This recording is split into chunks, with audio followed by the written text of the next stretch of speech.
I live in a peaceful suburban neighborhood, one of those places with neatly trimmed lawns, kids playing in the streets, and friendly nods exchanged between neighbors. My home, however, is different. It carries history, my family's legacy. In the front yard stands an old oak tree planted by my father decades ago. It has seen generations of memories, laughter, and life. But to Karen Walker, the self-appointed queen of the HOA, that tree was an eyesore, a nuisance, something she couldn't control. And that was her real problem, control. It started small, as these things always do. A passive-aggressive note on my door. Your tree is a hazard. Remove it or face HOA penalties. Then came an official-looking letter from the HOA, stating that after a unanimous vote, my tree needed to be cut down for neighborhood safety. The thing is, I never got a say in this vote. And when I asked around, neither did anyone else. The lies unravel. I confronted Karen directly, standing firm. The tree isn't a hazard. I had it inspected. It's healthy and well-maintained.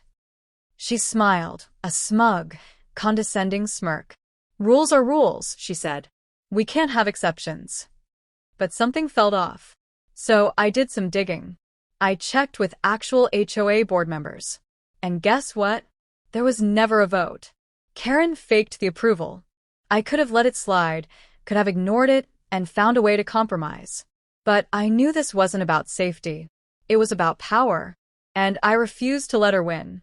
The setup. Karen wasn't just aggressive, she was sneaky. She wanted the tree gone, by any means necessary. So one night, my security cameras caught her sneaking onto my property. She tampered with the workers' equipment, cut their chainsaw brake lines, making it unsafe for them to use. She wanted an accident to happen, something that would force the city to intervene and declare my tree a danger. I could have stopped her, but instead, I let her finish. Because now, I had her on tape. The showdown. The next morning, Karen arrives with a news crew. She stands in front of my tree, fake tears in her eyes, playing the role of a concerned citizen. This tree is dangerous, she tells the reporter. We tried to resolve this peacefully, but some homeowners refuse to follow the rules. The news crew nods. The workers hesitantly prepare their saws. Everything is going her way. Until I step forward. Oh, you want a story? I say. Let's give them one. I pull out my phone and play the footage, Karen sneaking onto my property, sabotaging the equipment, faking HOA votes. The reporter's eyes widen. The neighbors gasp. And Karen? She goes pale. This is slander, she screeches. This is fake. But then, police sirens. 2 officers step out. Officer Delgado, the one who actually listens. Karen Walker, he says, pulling out handcuffs. You're under investigation for forgery, trespassing, and property damage. Karen loses it. She screams, thrashes, demands a lawyer. I built this community, she shrieks. But no one stands up for her. Her power is gone. The fallout. Within a week, Karen is removed from the HOA.